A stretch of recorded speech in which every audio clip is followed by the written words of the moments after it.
Goeienaand al die matrieks en goeienaand personeel.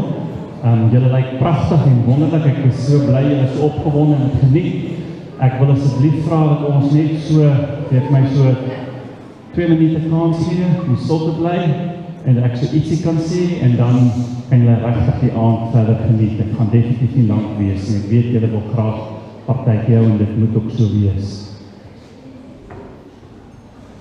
Steve Jobs het gesê, your time is limited, so don't waste it living someone else's lives. Don't let the noise of others' opinions drown out your own inner voice.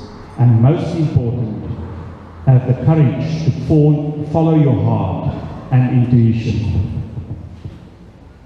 Ek wil graag vir elke matrikulant 'n wonderlike lewe na die skool toe wens. Volg jou hart en jy bereik jou drome. Dan wil ek jou graag vra, kom terug na jou alma mater en kom vertel ons watter passie jy uitgeleef het. Ons het jou by die Hoërskool Bellville gereed gemaak vir alles.